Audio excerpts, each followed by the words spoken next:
네, 안녕하세요. 오늘은 마더스데이네요. 모든 엄마들에게 진심으로 축하드리고요. 해피한 하루 보내시길 바랍니다. 제가 이번 강의를 준비하면서 이 말씀이 생각이 났습니다. 요한복음 14장 6절 말씀인데요. 예수께서 이르시되 내가 곧 길이요 진리요 생명이니 나로 말미암지 않고는 아버지께로 올 자가 없느니라. 아멘. 구원뿐만 아니라 자녀 양육도 예수님이 길이요, 진리요, 생명이 되십니다. 그래서 이번 강의 기간 동안에는 오직 예수님께만 초점을 맞추고 있습니다. 예수님이 자녀 양육의 최우선순위가 될 때 비로소 신앙적인 자녀 양육이 이루어진다고 볼 수 있기 때문에 그렇습니다. 그만큼 중요하다는 것 다시 말씀드리고요.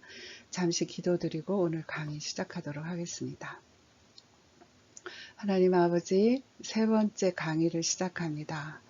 강의를 듣는 모든 분들의 마음을 열어주셔서 하나님의 뜻을 발견하도록 도와주시고 집중하여 듣고 순종하도록 성령님께서 역사하여 주옵소서. 예수님의 이름으로 기도드립니다. 아멘.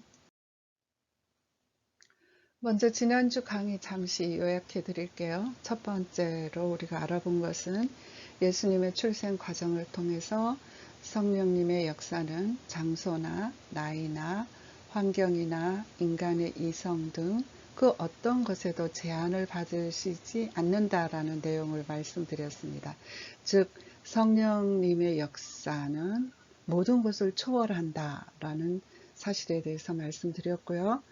두 번째는 침례 요한의 출생 과정을 통해서 태아도 성령 충만할 수 있다는 성경적인 증거를 살펴보았습니다. 그래서 태아도 아기도 성령 충만할 수 있는 존재이다 라고 결론을 내렸습니다. 여러분께서도 아시겠지만 제 강의 내용이 성경에 근거한 아기 이해에 초점이 맞춰져 있습니다. 왜냐하면 아기를 교육하는 사람이 아기를 어떤 존재로 이해하느냐에 따라서 그 교육의 목표와 교육의 실제의 방법이 좌우되기 때문입니다.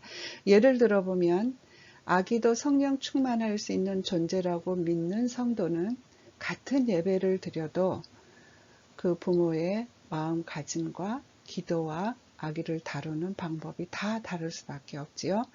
그러므로 아기에 대한 성경적인 이해가 신앙교육의 출발점이고 열쇠라는 점을 기억하시기를 바랍니다. 이번 기회에 아무쪼록 아기가 어떤 존재인지를 분명하게 성경적으로 정립되는 그런 은혜를 받으시기를 바랍니다. 오늘 강의 목차입니다. 주제는 예수님과 아기 그리고 교회입니다. 서론을 통해서 오늘날 교회에서 아기를 다루는 방법을 잠시 말씀을 드리고요. 본론에서는 아기에 대한 제자들의 태도, 제자들의 이해와 또 예수님의 가르침을 통해서 주시는 메시지를 전달하도록 하겠습니다. 서론입니다. 저는 아기를 키우는 3년 동안 한 번도 예배다운 예배를 드린 적이 없습니다. 이 말은 아기를 키우는 엄마가 저에게 들려준 고백입니다.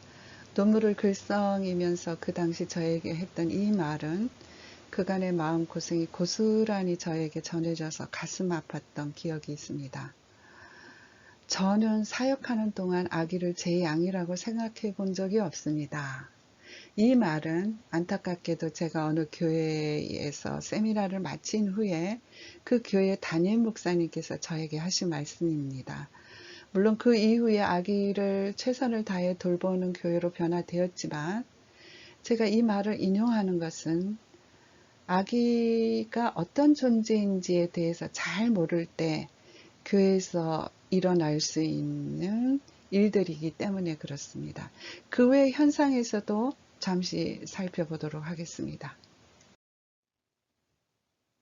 현 교회에서 아기를 돌보는 형태를 몇 가지로 나누어서 정리를 해보았습니다. 타가는 여러분이 잘 아시다시피 아기에게 전혀 교육이나 그런 예배를 제공하지 않고 다만 재우고 기저귀 갈아주고 간식 주는 것이 전부인 그런 아기 양육 방법입니다. 물론 이렇게 아기를 섬기느라 고생하시는 분들의 수고는 아름답지요. 그러나 아기가 어떤 존재인지를 안다면 이 방법이 최선이 아니라는 것을 아실 것입니다. 대부분 교회에서 이런 방법을 사용하는 것은 부모들의 예배에 아기가 방해되니까 교회에서 편리를 제공하는 경우가 많이 있는 것 같습니다. 둘째는 너무나도 익숙한 사진을 제가 올려봤는데요. TV 화면이나 잠옷실에서만 예배드리는 경우입니다.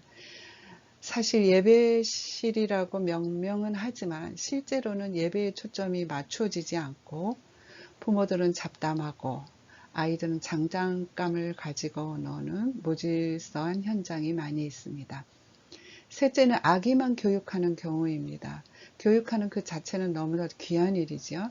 그러나 부모의 영향력을 감안할 때 수정이 필요한 방법입니다.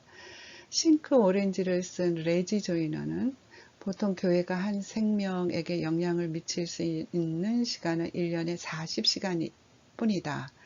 그러나 보통 부모가 한 생명에게 영향을 미칠 수 있는 시간은 1년에 3000시간이다 라고 발표했습니다. 3000대 40이라는 원리라고도 말을 합니다. 교회의 다음 세대 교육은 반드시 부모 교육이 이루어져야 한다라는 이론적인 근거로 제가 말씀을 드렸습니다. 마지막으로 아예 방치하는 경우입니다. 아이 때문에 유모차를 끌고 이리저리 교회를 배회하는 경우입니다. 이처럼 아기를 돌보는 형태가 다양하다는 것은 그 자체가 바로 영아 이해의 필요성을 말하고 있다고 생각이 됩니다. 그렇다면 영아들은 어떤 특성이 있고 또 그 특성에 따른 필요가 무엇인지 알아보도록 하겠습니다. 제가 화면에 제공한 내용은 달라스 신학교 교수진이 쓴 교수법 베이직이라는 책에서 일부 내용을 발췌했습니다. 첫 번째, 아기들은 소심하고 감정적으로 예민한 특성을 가지고 있습니다. 그렇기 때문에 아기들에게 필요한 분위기는 무질서하거나 혼란스러운 분위기가 아니라 자신들을 소중하게 다루고 있다라는 느낌이 들 수 있는 그런 안정된 분위기를 필요로 합니다. 두 번째 특성은 아기도 예배 드릴 수 있는 존재라는 사실입니다. 조금 전에 살펴본 다양한 교회의 상황은 아기도 예배 드릴 수 있다는 능력을 인정하지 않거나 과소평가하기 때문에 생긴 결과라고 볼 수 있습니다. 세 번째 특성은 아기들은 영적 분위기에 둔감한 것이 아니라 매우 민감하다라는 사실입니다. 그래서 아기들은 조용하고 신앙적인 분위기를 필요로 합니다. 영아부 예배는 이런 분위기가 매우 중요합니다. 네 번째 영아기 특성은 무엇이 옳고 그른지를 아는 시기입니다. 배워가는 시기입니다. 그렇기 때문에 교회는 하나님께서 정한 표준을 가르쳐서 옳고 그름에 대한 분별력을 길러주는 교육이 제공되어야 합니다. 다섯 번째는 아기들은 감수성이 예민해서 감동도 잘하고 또한 두뇌 능력이 모든 것을 흡수할 수 있는 결정적인 시기이기 때문에 학습이 가능하다라는 그 특성을 알아야 합니다. 이렇게 아기의 특성과 필요에 대한 일부 내용만 살펴보아도 아기만을 교육하거나 방치하거나 잠옷실이나 TV로만 예배와 교육을 대신하는 그런 시스템들은 많은 부분을 수정해야 하는 그런 교육 형태라는 사실을 우리가 알 수가 있습니다. 그렇다면 이런 변화를 위해서 우리가 해야 할 첫 번째 일은 무엇일까요? 예수님의 말씀에 귀를 기울이는 것이겠죠. 오늘 하나님의 말씀입니다. 마태복음 19장 13절에서 15절 말씀인데요. 이 말씀은 공관복음에 모두 기록된 말씀입니다. 함께 읽어볼까요? 네, 13절. 그때에 사람들이 예수께서 안수하고 기도해 주심을 바라고 어린 아이를 데리고 오매 제자들이 꾸짖건을 예수께서 이르시되 어린 아이들을 용납하고 내게 오는 것을 금하지 말라. 천국이 이런 사람의 것이니라 하시고 그들에게 안수하시고 거기를 떠나시니라. 먼저 이 본문에 나오는 어린 아이에 대한 용어를 살펴보겠습니다. 동일한 내용인 마태복음과 마가복음에서는 어린 아이를 헬라어로 파이디아로 기록이 되어 있습니다. 이는 일반적인 어린 아이를 가리키는 단어이지요. 누가복음에는 브레페, 즉 어린 아기로 기록이 되어 있습니다. 그래서 대부분의 주석가들은 예수님께로 온 아이들은 갓난아기부터 좀 성장한 아이들까지 다양한 연령층이 부모와 함께 온 것으로 결론을 내리고 있습니다. 이 말씀은 예수님께서 제자들과 함께 하신 사역 현장에서 일어난 일입니다. 그 당시 제자 공동체는 오늘날 교회로 해석해도 무리가 없습니다. 지난 첫 주에 아기 찬양에 대해서 예수님과 대제사장과 서기관의 상반된 이해와 태도를 살펴보았는데요. 오늘 본문에도 예수님과 제자들의 태도는 완전히 다르다라는 사실을 먼저 말씀드리겠습니다. 먼저 제자들의 태도입니다. 13절 말씀을 보면 아이들을 데리고 오니까 제자들이 꾸짖었다라고 기록이 되어 있습니다. 이에 대해서 주석가들은 부모들을 꾸짖었다고 해석하기도 하고 어린 아이들을 꾸짖었다는 견해도 있지만 저는 결국 제자들의 이런 꾸짖음은 아이들을 향한 그들의 마음의 표현이자 총체적인 태도라고 생각이 됩니다. 이런 제자들의 태도는 그 당시 어린아이에 대한 생각을 대변하고 있다라고도 볼 수가 있습니다. 예수님 사역 당시는 로마의 지배를 받고 있었지요. 그 당시의 로마의 문화는 어린아이를 부모의 소유물로 취급하고 또 아기를 버리는 것이 하나의 관습으로 통했던 그런 시대였습니다. 그야말로 아기들의 그 사회적 신분을 미천했습니다. 그런 문화적인 영향이 제자들의 마음에도 배어 있었던 것입니다. 꾸짖었다라는 것은 결국 아이들의 가치를 경시하는 태도와 마음이 드러난 것이라고 볼 수가 있습니다. 결국 제자들은 아기들을 예수님의 사역의 방해꾼으로 취급한 것입니다. 다만 아이들이 가까이 오지 않는 것이 예수님을 도와주는 것이라고 생각한 것입니다. 부모들과 아기들의 필요에 대해서 무지한 제자들의 모습을 우리가 발견할 수 있습니다. 어린아이들을 꾸짖는 제자들의 모습을 보시고 예수님께서 어떻게 반응을 하셨습니까? 네, 성경을 보면 예수님께서는 분히 여기셨다라고 기록되어 있습니다. 여기서 분히 여기셨다라는 말씀은 크게 탄식하셨다라는 의미입니다. 제자들의 태도가 얼마나 화가 나셨으면 크게 탄식하셨을까요? 사실 이 사건 전에 마태복음 18장을 보면은 예수님께서는 어린 아이를 제자들 가운데 세우시고 하나님 나라에 대해서 교훈하셨습니다. 특별히 마태복음 18장 5절 말씀을 보면 또 누구든지 내 이름으로 이런 어린 아이 하나를 영접하면 곧 나를 영접함이니 라고 교훈하셨습니다. 이 말씀에 나오는 어린아이에 대한 해석도 다양하지만 달라스 신학교에서 성경 주예를 가르치셨던 로이 비 주크 교수에 따르면 이 말씀을 이렇게 해석했습니다. 마치 예수님에게 하듯 아이들을 대해야 한다는 말이다. 대단치 않는 아이 하나를 영접하는 것은 예수님과 하나님 아버지를 모셔다가 주인으로 대접하는 것과 마찬가지다 라고 견해를 밝혔습니다. 예수님께서 얼마나 어린 아이들을 존중하셨고 그 가치를 높이셨는지를 우리가 깨달을 수가 있습니다. 그런데 이런 예수님의 말씀과 상관없이 여전히 자신들의 생각으로 어린 아이를 대하는 제자들의 모습을 보시고 예수님께서는 크게 실망하셨던 것입니다.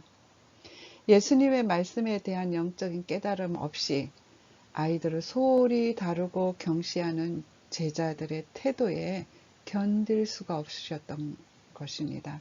오늘날도 마찬가지입니다. 여러분들이 아이들이 소홀히 다루어지는 그 현장을 목격할 때 예수님처럼 탄식이 나와야 하지 않을까요? 개인적인 이야기지만 저의 사역의 시작이 그랬습니다. 아기를 방치하는 현장을 보고 화가 났고 그것이 오늘까지 사역으로 이어졌습니다. 아무쪼록 여러분 모두가 예수님께서 아이를 다루셨던 그 마음으로 다음 세대를 교육할 때 큰 열매를 거둘 수 있을 것입니다. 두 번째로는 우리는 예수님의 말씀을 통해서 어린아이들의 필요에 민감하신 예수님을 발견할 수 있습니다. 아이들을 함부로 대하는 제자들을 향해서 모든 행동을 중단해라. 아이들이 원하는 대로 허용해라 라고 강력하게 명령을 하셨습니다. 예수님의 모습을 한번 상상해 보세요. 저는 예수님께서 굉장히 급하게 엄하게 제자들을 향해 명령하셨다라고 생각이 됩니다. 왜냐하면 아이들을 꾸짖는 제자들의 모습 때문에 예수님께서는 크게 탄식하셨기 때문에 그렇습니다. 예수님께서는 달려오는 어린 아이들을 보시고 그들의 영적 욕구를 아셨습니다. 이 아이들도 예수님이 필요하다라는 사실을 아신 것입니다.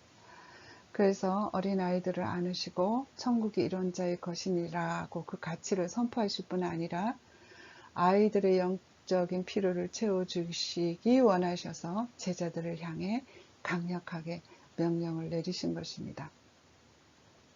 오늘날 교회가 하나님의 말씀보다 관습을 내세워서 아이들이 필요로 하는 영적인 욕구를 막아버릴 수가 있습니다. 또 부모들의 편리를 봐주느라고 아기들의 필요를 무시할 수도 있습니다. 그리고 아기의 필요와 능력에 대해 무지했기 때문에 아기들의 필요를 자동적으로 외면할 수도 있습니다. 사랑하는 여러분, 교회의 주인은 예수님이십니다.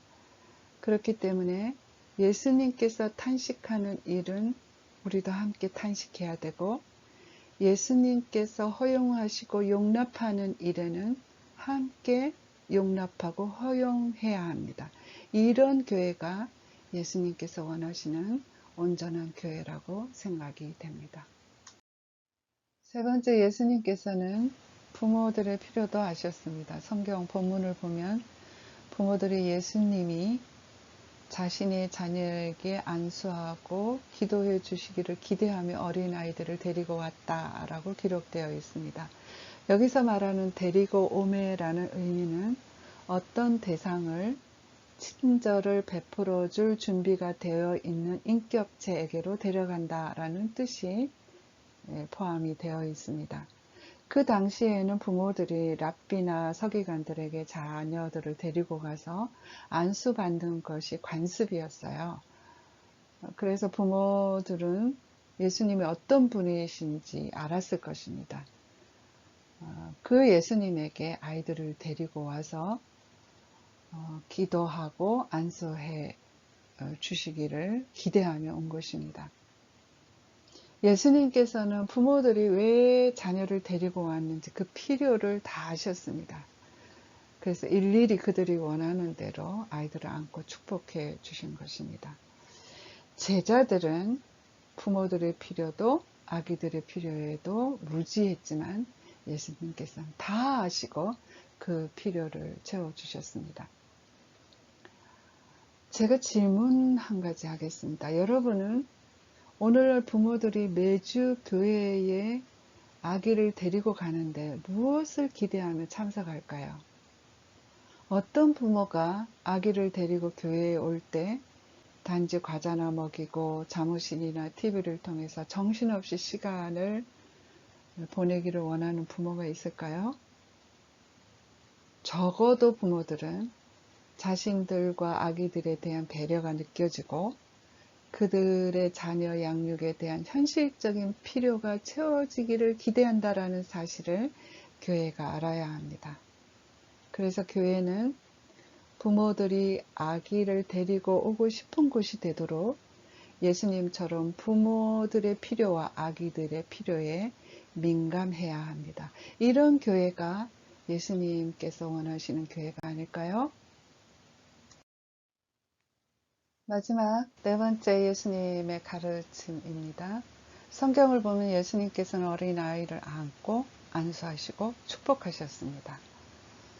예수님께서 이렇게 어린아이들을 안고 안수하시고 축복하신 것은 어린아이들이 하나님 나라에 받아들여졌고 그 나라에서 소중하다라는 것을 공개적으로 드러내신 것입니다.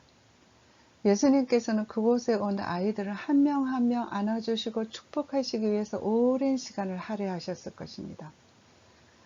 아이들을 무가치하게 여기는 제자들이나 그 당시 사람들 앞에서 어린아이 한 명 한 명을 인격적으로 대우하신 것입니다. 이 예수님의 아기 사랑에 대한 마음과 태도가 오늘날 교회에서도 동일하게 드러나야 한다라고 생각합니다. 제가 거듭거듭 깨닫는 것은 아기에 대한 성경의 기록이 많지는 않아요. 그러나 핵심적인 내용은 예수님께서 다 말씀하셨다라는 사실에 대해서 늘 감사하고 있습니다. 첫 주부터 살펴본 대로 예수님께서는 아기의 능력에 대해서 말씀하셨고요. 또 아기들의 가치에 대해서 가르치셨고 또 모든 사람들 앞에서 아기를 인격체로 인정하셨고요. 또 직접 어떻게 아기를 사랑해야 하는지를 보여주셨습니다. 이 예수님께서 어린 아이들을 어떻게 이해하셨고 다루셨는지에 대한 내용보다 사실 더 중요한 게 있을까요? 네, 오늘 강의의 결론을 맺도록 하겠습니다. 네, 결론입니다. 클리포드 잉글이 자신이 쓴 책 어린이와 회심에서 이런 말을 했습니다. 교회의 미래를 책임질 어린이에 대한 관심의 정도에 따라 교회의 미래도 결정될 것이다 라고 했습니다. 저는 100% 동의합니다. 그리고 저는 오늘 말씀을 통해서 예수님께서는 교회의 미래를 책임질 아이들에 대한 올바른 이해와 태도를 가르쳐 주셨다고 생각을 합니다. 요약을 한번 해보겠습니다. 제자들은 아이들을 꾸짖었습니다. 아이들을 소홀히 대하고 예수님의 사역을 방해하는 존재로 다루었습니다. 그러나 예수님께서는 그런 제자들을 향해 분이 여기셨습니다. 제자들의 잘못된 태도를 지적하신 것입니다. 그리고 예수님께서는 어린 아이들의 필요에도 민감하셨고 또 예수님께서는 부모의 필요에도 민감하셔서 다 채워주셨습니다. 그리고 마지막으로 예수님께서는 아기들을 안고 안수하시고 축복하셨습니다. 구체적으로 아기들을 어떻게 다루어야 하는지에 대해서 보여주신 것입니다. 그러므로 교회와 가정이 이 예수님을 닮기 위해서 힘써 노력해야 되겠습니다. 마지막으로 적용입니다. 마지막 적용입니다. 저는 성령님께서 강의 내용을 각자 어떻게 적용해야 하는지를 말씀해 주셨다고 믿어요. 아래 내용은 제가 부탁드리고 싶은 내용입니다. 첫 번째, 영아부 예배를 사모하며 성실하게 참여하세요. 부모와 아기가 함께 드리는 영아부 예배를 소홀히 하는 부모는 성경 본문에 나온 오늘 성경 본문에 나오는 제자들의 태도가 마음에 또는 생활 속에 배어있는 부모일 수 있습니다. 자신을 점검하고 회복하시기를 바랍니다. 두 번째는 아기를 바라보고 엄마도 아빠도 예수님의 마음을 닮을게 라고 이야기하며 다짐해 보세요. 아기가 부모에게 기대하는 것이 무엇일까요? 예수님을 닮은 부모가 아닐까요? 네, 세 번째는 예수님의 마음으로 아기를 양육하기 위해서 매일매일 하나님의 말씀을 묵상하세요. 양육에 대한 다양한 방법을 아는 것보다 예수님과 부모의 관계가 더 우선되어야 합니다. 특히 영아기에 나타나는 모든 양육에 대한 문제는 대부분 부모의 문제일 수가 있습니다. 마지막으로 여러분 교회가 예수님의 마음으로 다음 세대를 교육하도록 변화를 꿈꾸며 기도하시길 바랍니다. 네, 잠시 기도 드리고 오늘 강의를 마치도록 하겠습니다. 하나님 아버지, 오늘 말씀을 통해 예수님께서 어떻게 아기와 부모의 필요를 채우셨는지 깨닫게 하셔서 참 감사합니다. 모든 교회와 가정이 예수님과 같이 아이들을 양육하는 변화와 회복이 있게 하시고 이 일에 저희들을 사용하여 주시기를 원합니다. 예수님의 이름으로 기도드렸습니다. 아멘. 수고 많으셨어요. 다음 주에 또 뵙겠습니다.